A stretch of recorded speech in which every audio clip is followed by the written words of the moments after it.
Hi, my name is Kill, and me and my sister Yossi have always wanted an adventure.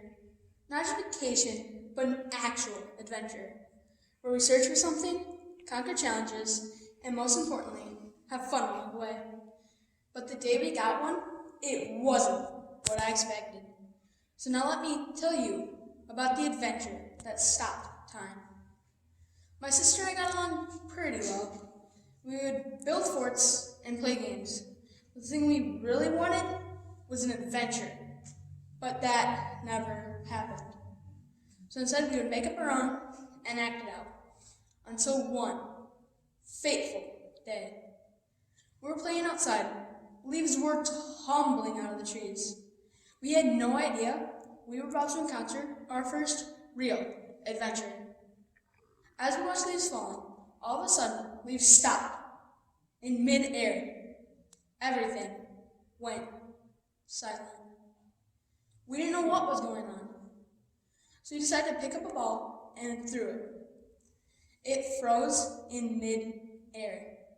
It seemed like time had stopped. We went inside to tell our parents, but they were both frozen in place. Our mom was sitting on the couch, as still as a picture, and her dad was walking in with a cup of coffee in one hand and a plate of toast in the other. We were scared. My sister and I tried to make sense of what was going on, when suddenly a light flashed in the distance. We decided to go towards the light. As we were walking down the road, we came upon a small forest. As we were walking through the still forest, we saw a flash of something coming from the bushes. We walked towards it and slowly peeked through the brush. It was a stick, but it wasn't just an ordinary stick. It was alive and moving. This was confusing because how could it be moving when everything else around it was frozen in time? We picked it up and looked at it. There was a strange symbol on the side. It was a circle. Inside the circle was a square. Inside the square was a triangle. Did it have a meaning? We didn't know. So we took it with us, just in case. As we were walking down the trail widened until it led us straight up to the base of a pyramid. We decided to climb to the top of the pyramid to get a better view of the land around us. As we were climbing, we saw a blurry figure at the top. It turned out to be a small, golden sphere. We stuck that in our pockets along with a living stick and descended down the pyramid on the other side. As we were walking down the trail got smaller and smaller until it just disappeared. Ahead of us, we saw a cliff. It appeared that our walk had ended, and we had to turn around. But all of a sudden, my sister tripped on a log. Under the log was a button. I told her not to push it, not knowing what would happen. But she pushed it anyways, and magically, out of the side of the cliff came some stairs. We decided to ascend the stairs, and at the top, we saw a big machine with one man controlling it all. He saw us walking toward him, and he had a look of surprise and confusion on his face. He exclaimed, "How are you here? I froze all time, so no one should be moving." I replied, "We don't know how we're here. We're simply looking for adventure," and all of a sudden, time seemed to stop. "Tell us, sir, why did you freeze time?" He replied, "I froze time so I could build a machine that no man could beat, because I intend to take over the world." My sister asked him if it would ever be possible to start time again. To our surprise, he answered. He said, the only way for time to restart would be for a brave soul to collect all 3 magical items. 1, a stick with a 3-shaped symbol.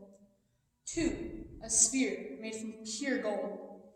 And 3, the incantation written on a clay demon's heart. My sister and I looked at each other with wide eyes. Did he know that we had 2 of those 3 items in our pockets? We knew one thing. We weren't going to tell him. We thanked him for the information and hurried back down the stairs on the other side. All of a sudden, we knew our next mission, to find the incantation written on a clay demon's heart. It was a day to remember, from hoping for adventure to saving the world. You all know the story of Cinderella, right? Well, I don't think you do. See, I know you've all heard of the Disney story of Cinderella, but the real story is much, much darker, and also a lot funnier. It all started a long time ago in 1697. It was a very peaceful day until Cinderella's parents got divorced. Cinderella was heartbroken that her mom had left her dad, but because her family was poor, Cinderella's father had to marry the rich. So he married an evil woman. Her name, Lady Tremaine, and she had a 2-inch wart on her face and a big lion named Lucifer. Sadly, not long after this, Cinderella's father died, and that's when Lady Tremaine started to act even more evil, with the help of her evil daughters, Drizella and Anastasia. Cinderella became a slave to her stepmother and stepsisters, but life wasn't all bad. She made some nice mice friends named Jacques and Gus. And Gus was very fat. One day, Cinderella's stepmother locked her in a big tower in their house, and she could only come down to clean. Soon after this, an unusual invitation was sent out by the king. His son, the prince, was hosting a ball so he could find a wife. Cinderella was ecstatic. She couldn't wait to go to the ball, but her evil stepmother said she couldn't. She cried her eyes out, saying, "Please, stepmother, please let me go to the ball." But she just scoffed and went away. Time passed, and the evening of the ball had arrived. Cinderella's stepsisters were trying on beautiful dresses. They looked horrible once they put them on, and compared to Cinderella, they looked like hags. And they also threw away the dresses they thought looked hideous. But Cinderella had a plan. She would make a dress out of things her stepsisters threw away. She thought it was the perfect plan, so she did, with the help of a strange appearance by her fairy godmother. Cinderella even found her way to the ball. Her fairy godmother turned a pumpkin into a carriage, and her 2 mice friends, Jacques and Gus, into horses. The ball was amazing. Cinderella even got to dance with the prince, and the prince said she was the best dancer. But there was one rule. She had to be home before 12 a.m. And then she looked over at the big clock and saw it was 11:55. She rushed out, not giving the prince a chance to ask for her name. And as she was running out, one of her glass slippers fell off, and the prince quickly grabbed it and put it in his pocket. When Cinderella got home, the prince sent his officials to see which girl we had danced with, and he did so by trying to put the glass slipper on every girl in the kingdom over 18 years old. How smart. But the officials did as he commanded, and they rushed to every house with the glass slipper. When the officials came to Cinderella's house, her stepsisters were the first ones to try on the shoe, and it didn't fit.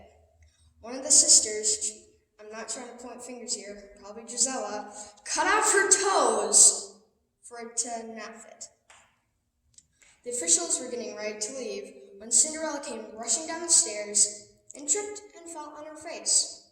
And you know how they put the glass slipper on every girl in the kingdom, but Cinderella was the only person with that shoe size? Well, here's why. Cinderella's feet were like a baby's feet in length. But as the rule stated from earlier, every girl in the kingdom over 18 years old had to try on the slipper. But Lady Tremaine didn't want Cinderella to have a chance. So she tripped the officials, and the official broke the slipper made of glass. Everyone was in shock. But also, to everyone's surprise, Cinderella had the other slipper in her apron, and it fit perfectly. Soon after this, Cinderella got married with the prince and had many kids, and Cinderella sort of became a maid again, caring for her kids. Her stepmother was sent to jail, and her evil stepsisters became her personal assistants, and almost everyone lived happily ever after.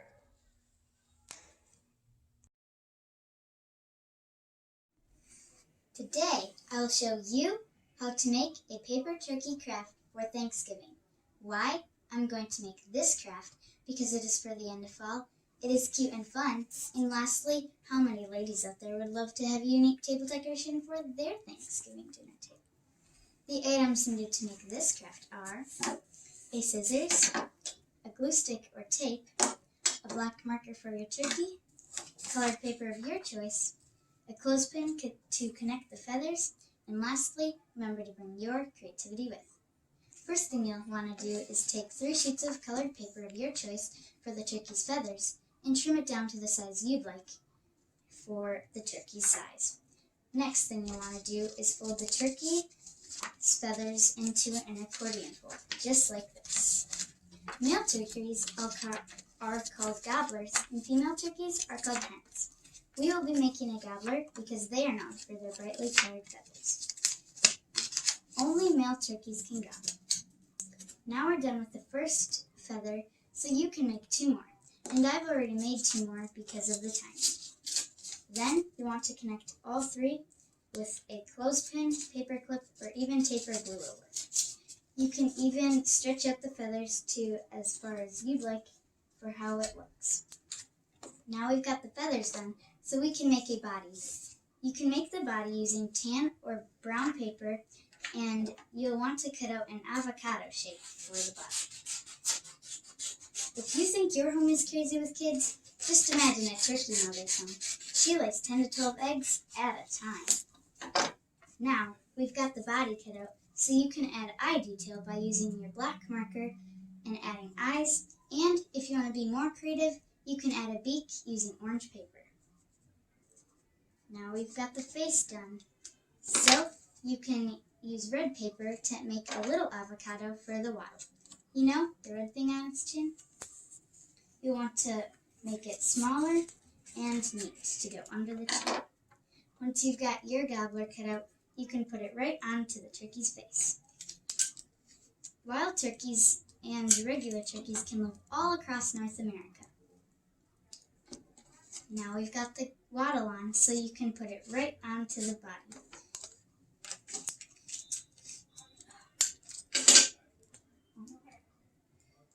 Predators of a turkey are a raccoon, snakes, and us, humans. And finally, you've got your turkey done for your Thanksgiving dinner table. And you can make it bigger by making the feathers wider and the body bigger. And the best part about making this craft is there are no dirty dishes when you're done. Thank you. Hi, I'm Adrianna, and this is how to care and train for your Belgian Malinois dog.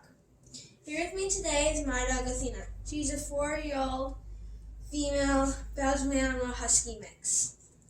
Caring for my dog Athena takes a lot of work, time, and patience.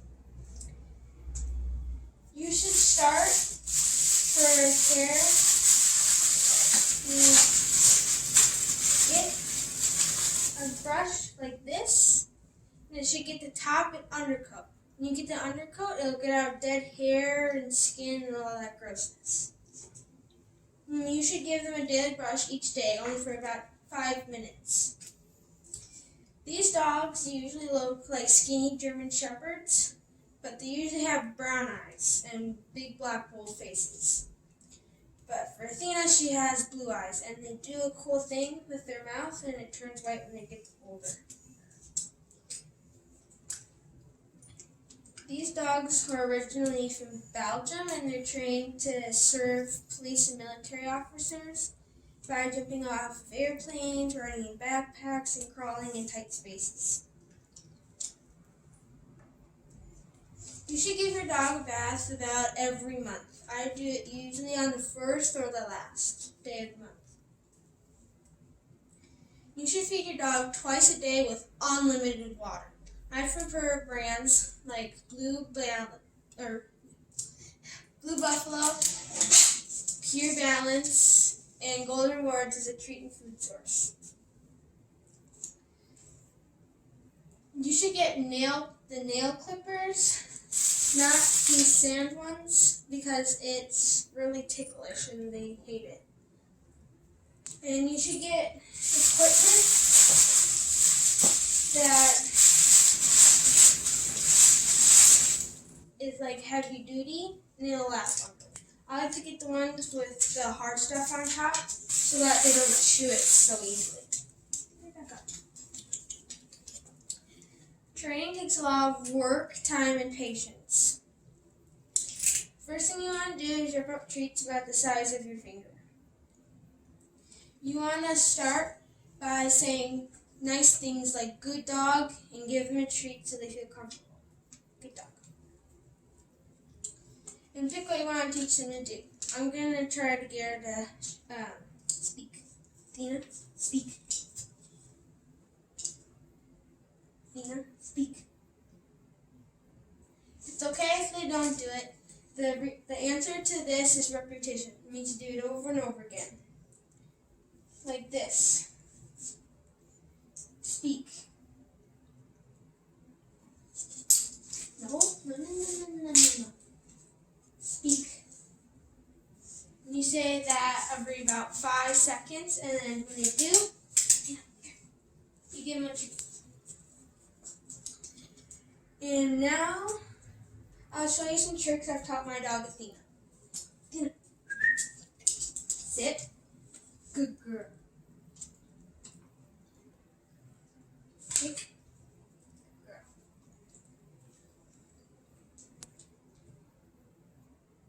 Wave. Wave. Wave. Wave. Wave.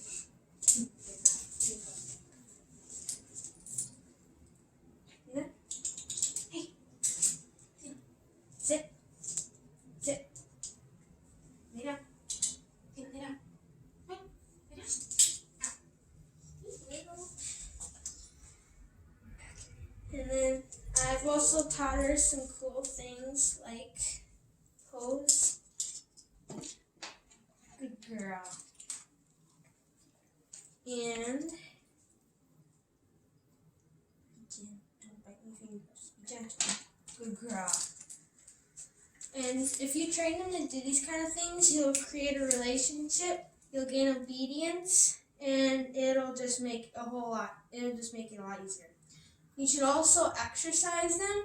I like to do obstacle courses outside about every day, and I run half a mile to a mile a day. And if you exercise them, it'll have them sleep well, be hungry, thirsty, and be a good normal dog. Thank you for listening to my speech. In conclusion, I've told you how I care for my dog, some tips and tricks, and some training hacks, also some tricks I've taught Athena. I hope you've learned something about these dogs. Thank you for listening. Have you ever wondered what it'd be like to fly over the water? If you have, then I've got some useful information for you. In the next few minutes, I'll tell you how you can learn the awesome sport of wakeboarding and turn your summers going forward into amazing. You'll need a few things to accomplish wakeboarding. First, you'll need a boat. A ski boat is preferred, but I wakeboard off a pontoon all the time. Next, you'll need a ski rope and a wakeboard. And finally, you will need a capable boat driver and a spotter to watch you while the driver is driving.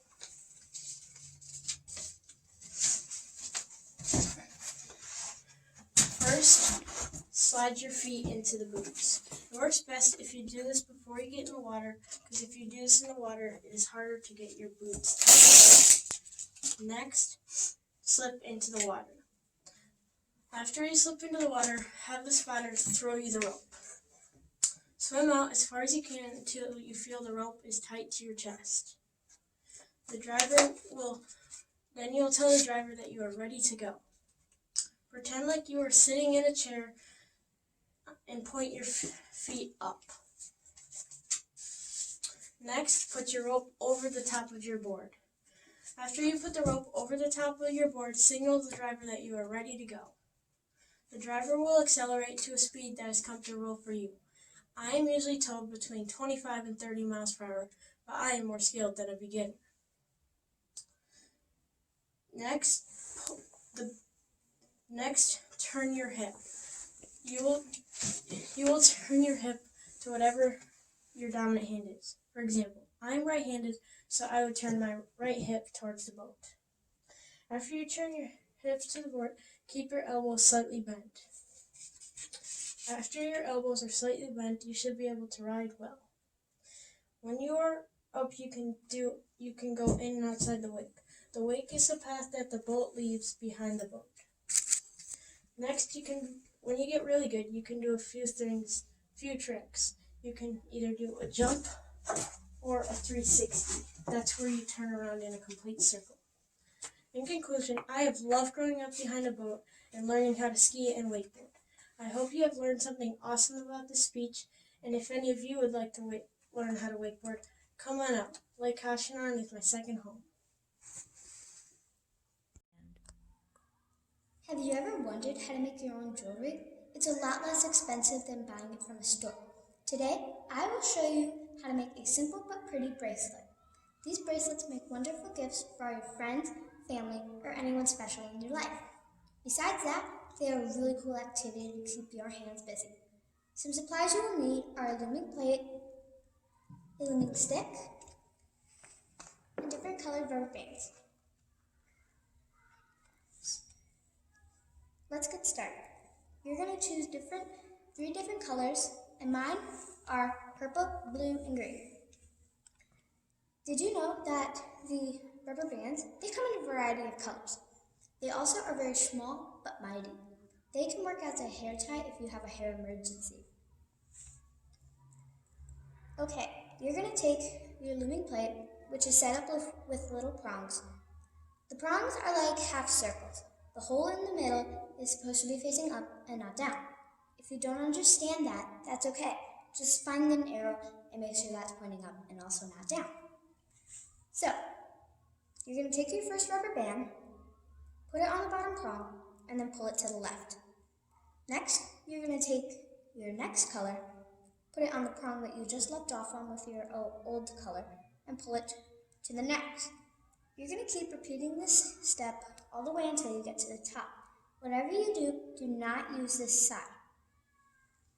Once you have finished placing all your rubber bands on the plate, you're going to skip the first rubber band, and you're just going to go under and hook it with your hook, and then pull it to the prong it's started on. You're going to do that step until you get to the top. When I was doing this, I got really mad, and if you ever see my mom in the hallway, just ask her. But once my friend taught me how to fix it and make it cooler, I was a lot more calmer, and then I was also a pro in making them. Okay, once you have finished looming your whole entire bracelet, you're going to take the rubber band that you left off on, not the big one, but the small one. Take it, kind of stretch that out like that, and then you're going to take a C-clip or an S-clip and then clip it in. Now, the fun part, releasing your bracelet. Now, it sometimes takes a little bit for you to master taking it off, but that's okay. So, now we're going back to the big rubber band. You're going to also hook that into your hook, and now your bracelet's ready to be worn around your wrist, neck, or ankle. Now that I have demonstrated how to make these bracelets, maybe you can try making some of your own. As I said before, they take a little practice in the beginning, but once you have mastered the process, then you can start trying different variations, such as fishtail, flower, person, and so many more I still want to try. As of today, there's only about a month away from Christmas. If you start now, you'll have plenty of time to make a few of these for all your friends and family. Thank you very much for listening, and have a good day.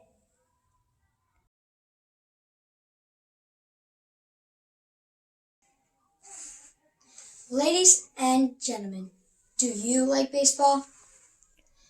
Did you know that only 0.0296% of Little League baseball players actually make it to the majors? That's 1 in every 3,376 kids. Have you heard of some legendary performances at baseball games? I'm sure you have. But have you heard of the baseball game? Now that I know you haven't, because it's a poem that I wrote a few weeks ago. Without further ado, sit back and listen to The Baseball Game. Baseball has a meaning. It isn't just a game. I want to make it to the majors, or even the Hall of Fame. There's nothing better than to hear, strike three, you're out. That is if you are the pitcher. The batter will just doubt. Am I good enough? Do I have what it takes? If I ever become coach, I will not have such high stakes. We're out in the field. Our ace is on the mound. There's a fly ball to me. I might have to dive on the ground. I leap, I soar, I slide through the grass. I come to a stop. Only a few seconds do pass. The crowd goes hush. Every breath is held light. I say a quick prayer that it turns out all right. I peek through just one eye and see some teammates nearby. I tell myself, it's okay. If it's not there, just don't cry. For a moment, time stops. I'm not sure I can look. I'm not sure I can see. I look, and behold, the ball is in my glove. Can it be? I raise it up high, and I feel very proud. As a matter of fact, I think I screamed out loud. The dugout goes crazy. Everyone's screaming. My heartbeat is pounding, and I'm just beaming. We're back up to bat. It's our last chance to score. In our heads, we're all nervous, yet we want to play more. The count is now full. We're losing 3-2. They walk the first batter, and the second one too. I take my big chew and blow a huge bubble. Our big hitter just swung and hit a huge hoping double. The game is now tied, and I'm almost up to bat. I'm getting really anxious. Here comes Coach to give me a check. Keep your eye on the ball. Don't swing if it's high. Yes, okay, Coach. I'll give it my very best try. I get to the plate, and I'm already shaking. I think I might puke.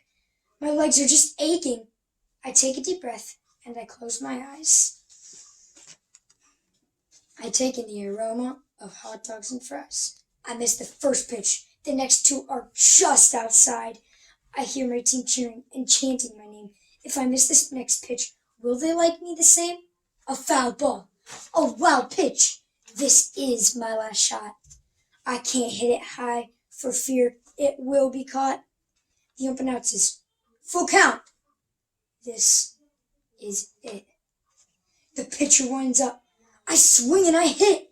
The ball is gliding up over their heads. If this does go over, we gotta call the Reds. But that's not what happened. It fell short and was caught.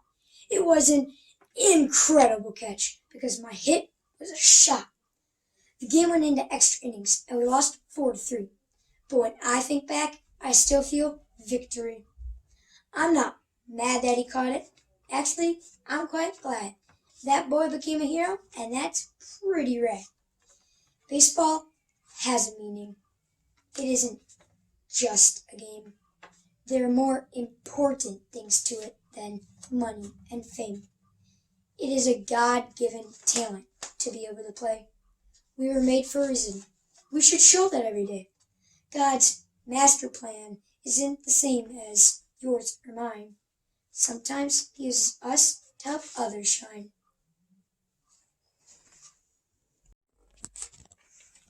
As you all know, one of the most important things in life is how one spreads butter on his bread.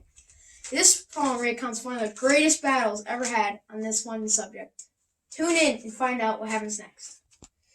On the last day of summer, 10 hours before fall, my grandfather took me to the wall. For a while he stood silent, then he finally said, with a very old head, as you know, on this side of the wall, we are Ukes. On the far side of the wall live the Zooks. It's high time that you knew the terrible, horrible things the Zooks do. In every Zook house, in every Zook town, every Zooks eats its bread with the butter side down. But as Zooks, when breakfast or sup, always eat bread with the butter side up. Every Zook must be watched. He has kinks in his soul. That's why as a youth, I made watching my goal. Watching for the Zook watching border patrol. In those days, of course, the wall wasn't so high, so I could look any Zook square right in the eye. If he dared to come close, I'd give him a twitch with my tough, snickle, prickleberry switch. Then a tough rude Zook by the name of Vantage came up and slingshotted my snickleberry switch. One day, with my broken off switch held in shame, to Chief Ukuro in great sorrow I came. But our chief just smiled and said, "You're not to blame, and they will be sorry they started this game. We'll dress you right up in a fancy suit. We'll build you a new slingshot to shoot." And he ordered the boys in the back of the figure to build me some sort of triple sling jigger. I'm unhappy to say that Zook came back the very next day in a spiffy new suit with a big new machine. And he said, looking frightfully mean, "You may fling those rocks with your triple sling jigger, but I also have a hand on a trigger. My wonderful weapon, the jigger rod catch 'em. We'll fling 'em right back at you just as quick as we catch 'em. We'll take no more gup from you who eat bread with the butter side up. But perhaps this is all for the better somehow. You'll see me make history right here, right now." Grandpa leapt up that wall with alacrity and cleared his throat with a blacklisted feet. "Here's the end of that terrible town who eats bread with the butter side down." You run to the wall like a nice little man and drop the bun just as fast as you can. And at that very instant, we heard a clup clup on the wall, and old Bennett's clumped up. The boys in his back room had made him a bomb too. In his fist was another big boy boomeroo.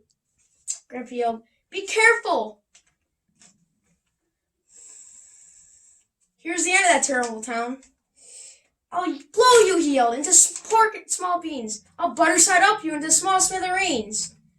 Who's going to drop it? Will you or will he?"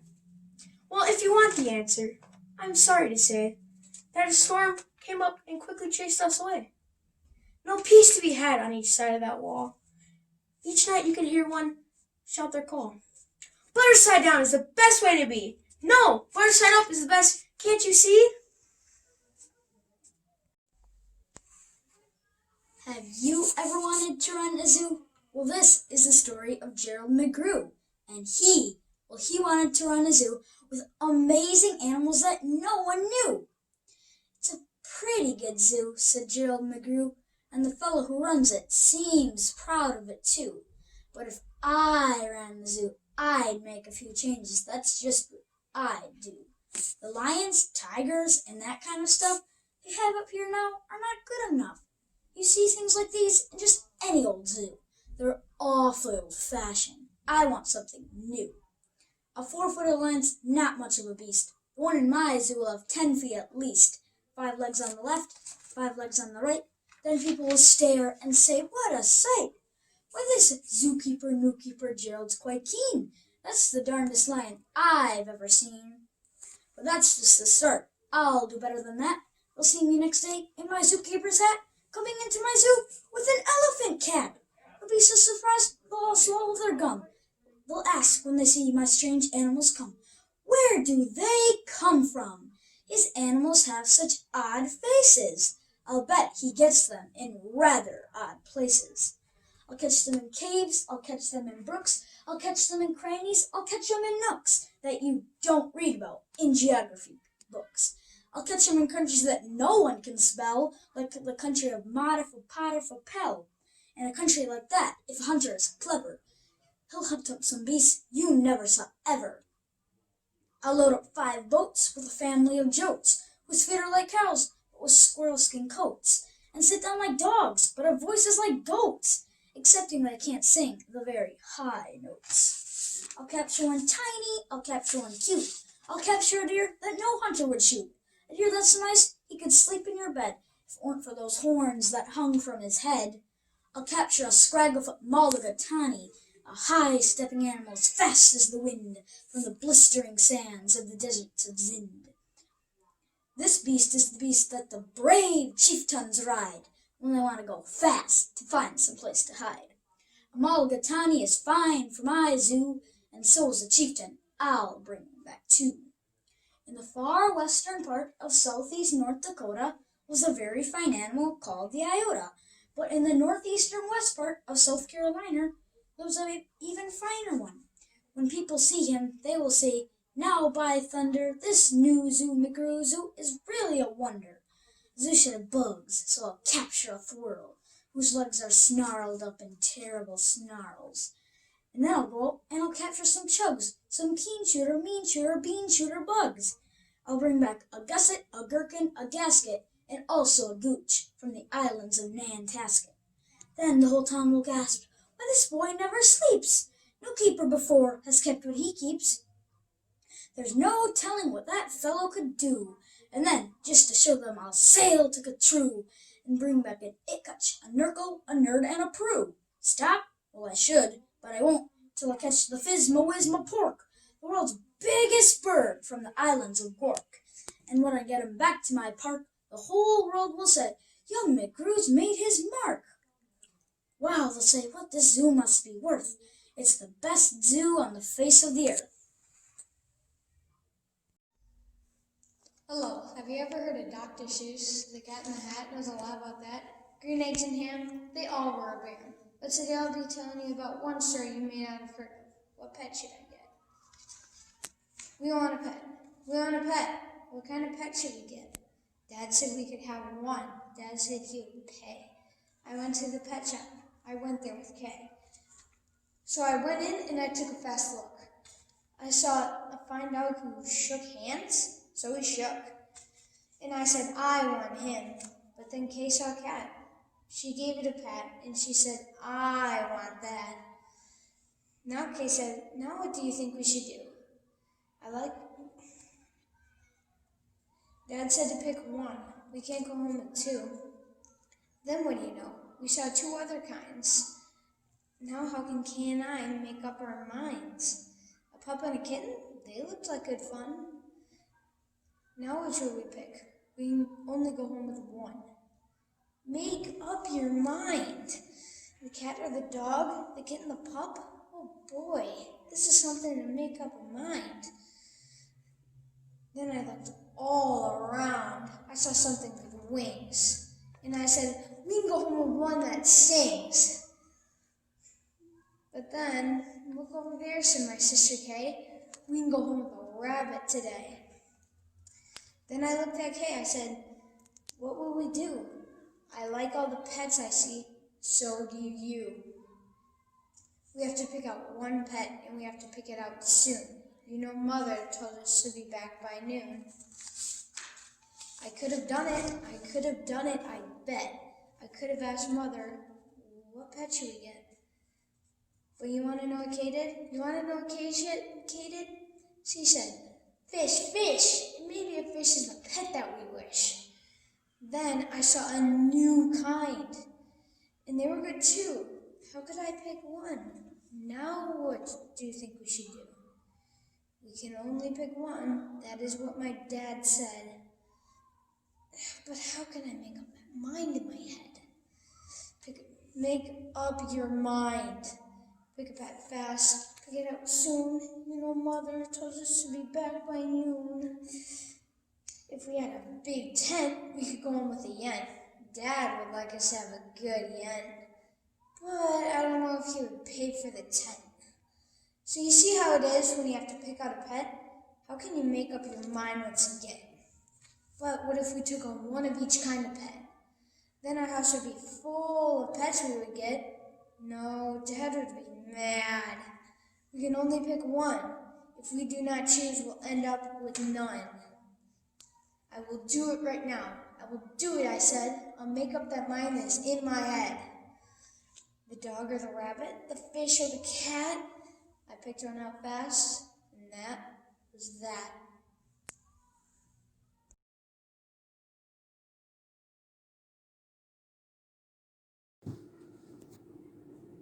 Have you ever wondered what a day in the life of the infamous Japanese samurai was like? Well, I can tell you that their lifestyle is much different than the modern day American. For example, a 3-year-old born into a family of samurai would already be fenced with wooden sticks, while in America, most 3-year-olds can't even tie their own shoe. Today I'll be telling you about a samurai's early life of training, touch on a famous samurai, and end with the most important samurai battle of all time. In a samurai's early life, they had many responsibilities.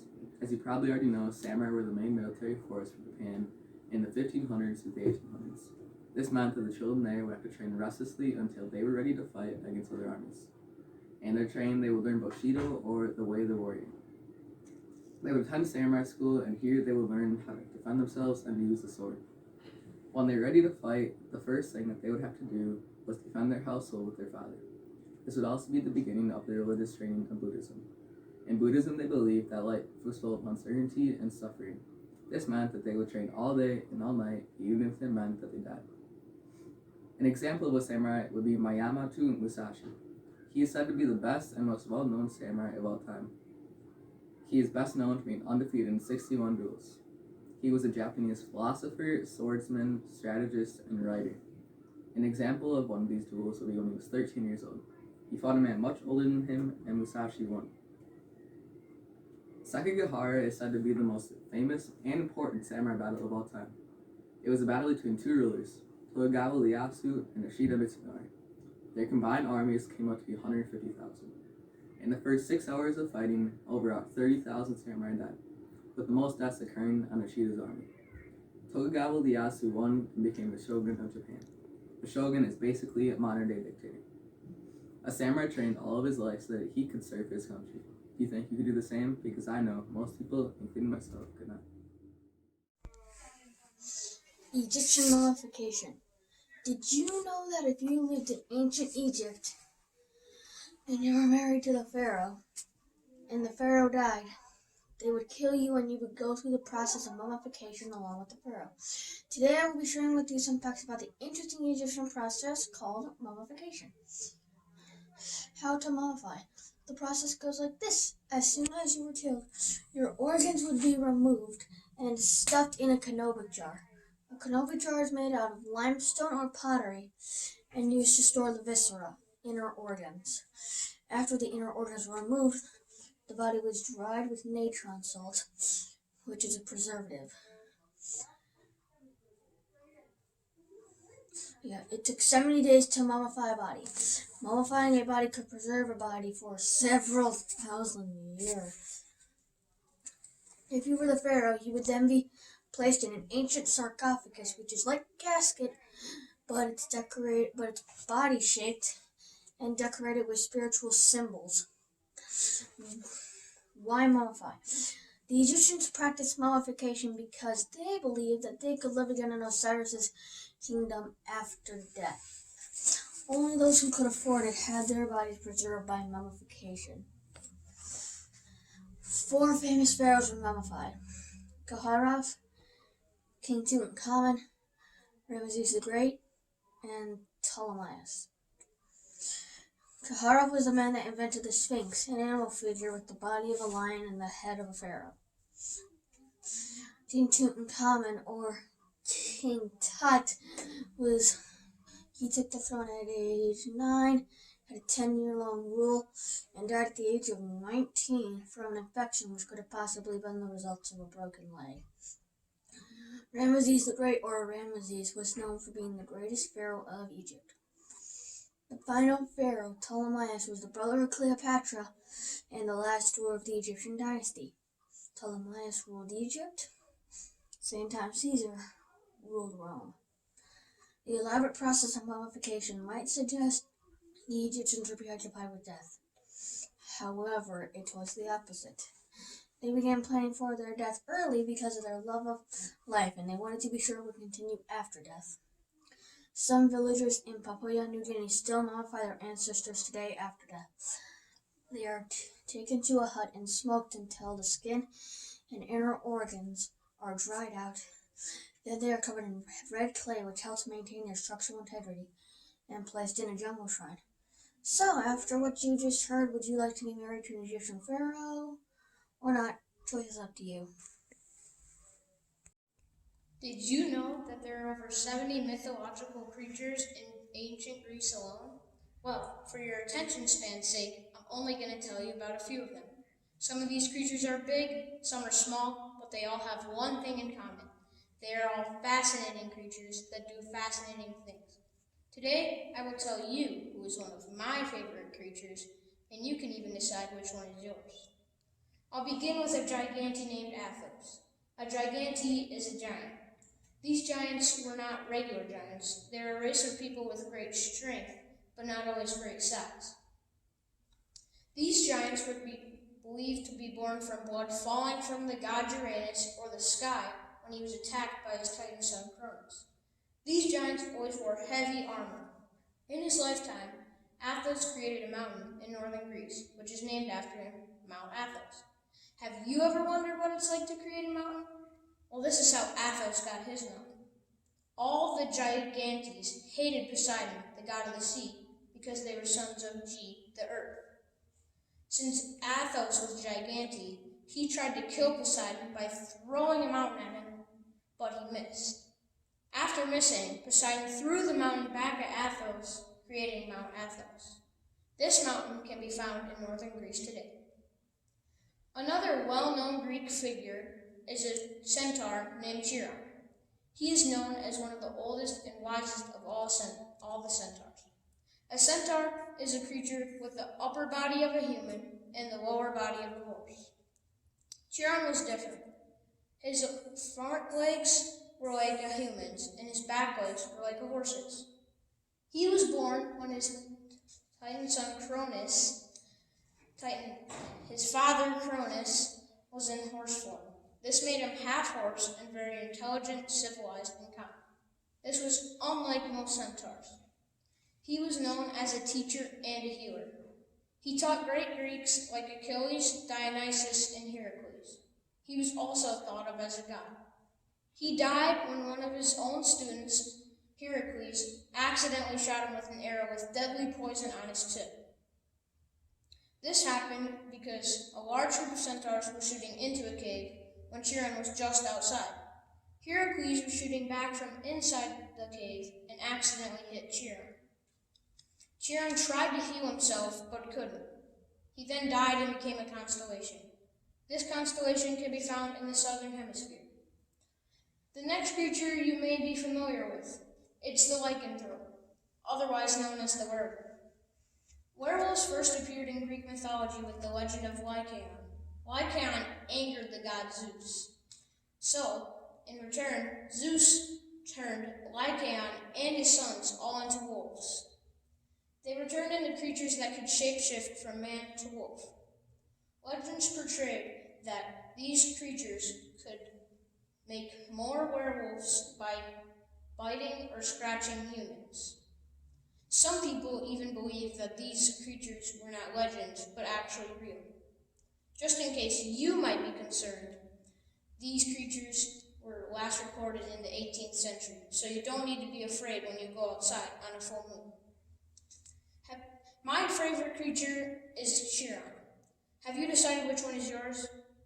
What I find fascinating about these Greek creatures is that they started out as one thing, but turned into other things. These creatures turned into many things. Athos turned into a mountain, Chiron turned into a constellation, and humans turned into werewolves. Greek history is full of fascinating figures and myths. So the next time you see a mountain, constellation, or werewolf, you'll know the rest of the story.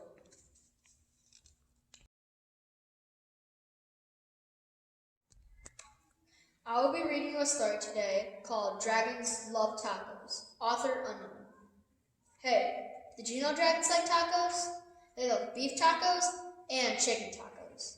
They really like big, gigantic tacos as well, and tiny little baby tacos. Why do dragons like tacos? Maybe it's the smell from a sizzling pan. Maybe it's the crunch of a crispy tortilla. Maybe it's a secret. Either way, as far as I know, dragons love tacos. But wait, as much as dragons like tacos, they hate spicy salsa even more. They hate spicy green salsa. They hate spicy red salsa. They hate spicy smooth salsa and chunky salsa. If the salsa is spicy at all, dragons can hardly stand it. Why do dragons hate spicy food?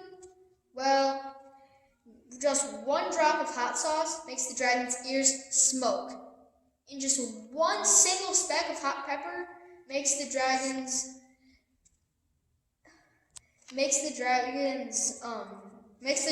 snort. And just one pinch of spicy salsa gives the dragons tummy problems. And when the dragons get tummy problems, oh boy. If you want to make tacos for a dragon's dinner, keep the top on the toppings mild. Lettuce, cheese, tomato. These are all good toppings for a dragon's taco.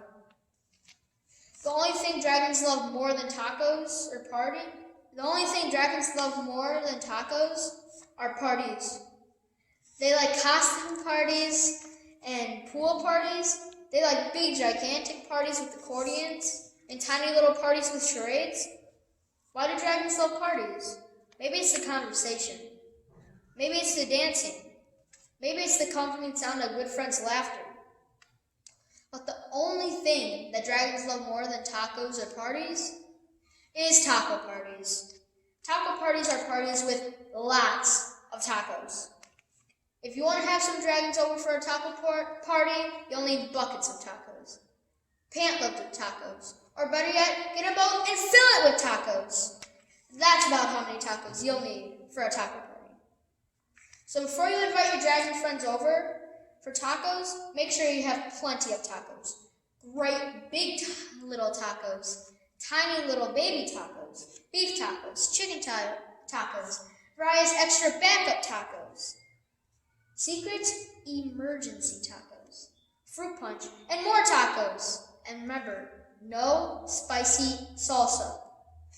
Otherwise, you're going to be looking at patching some holes in your roof. And as far as I know, dragons are most certainly not great carpenters. When you were younger, did you ever have that special stuffed animal you would take to bed? Well, this little girl had a teddy bear she loved. But this isn't any old teddy bear. It's a teddy bear with a story. Today, I'll be reading The Bargain Bear by Sam McBride. Some teddy bears are young, and some are not so young, but only a very few are as young as the bear in this story. 50 years ago, or maybe 60 years ago, a little girl named Mary Rose bought a teddy bear with the coins she had saved in her piggy bank. She loved the look in his big brown eyes and the feel of his soft fur. She called her new bear Growly Bear, because he growled when she tipped him up. Her mother sewed a G on the bottom of one foot and a B on the bottom of the other. He became a very special friend and went everywhere with Mary Rose. Then, one sad day, Mary Rose lost Growly Bear on the train. She tried to find him again, but Growly Bear ended up in the lost and found, hidden behind all the umbrellas, hats, and gloves. "Someone's sure to come for me soon," Growly Bear may have said to himself. But no one did. No one came for him until a windy day in the fall, when everything in Lost and Found was put up for sale. And Growly Bear was bought by a boy named Ronnie and his mom. Because he was very cheap, they called him Bargain Bear. There wasn't much room in Ronnie's house for toys, so his new toy got a little bit squashed and a little bit bashed. Bargain Bears are tough, though, and they don't mind a little squashing and bashing. Besides, Ronnie loved reading, and he read many stories to his good friend Bargain Bear. Ronnie grew older, and his mother sold Bargain Bear to the second-hand store. "Someone is sure to come for me," Bargain Bear may have thought, to cheer himself up. Sitting in the charity store, Bargain Bear may have worried that no one would want him. He had lost his growl, had a loose eye, and several holes where stuffing was coming out. But one day, a girl called Veronica saw him and loved him at once. When nighttime came, Veronica would bring him her Bargain Bear down from the safety on a high shelf for a little snuggle. Her brothers found him and had a tug-of-war. They pulled and pulled until one of his arms came off. Everybody was very upset. Mother bought Veronica a brand new panda, which did help. But what could they do with Bargain Bear? "Mother, don't just throw him away," pleaded Veronica. "I'll give him to the toy hospital," said her mother. And she did. She gave him away to the man who fixed toys. How long did Bargain Bear sit in the back of the toy mender's workshop? No one knows. At last, however, the toy mender got busy with the needle, thread, and some buttons. He sewed the arm back on, put a patch here and there, and then he looked at Bargain Bear and said, "As good as new.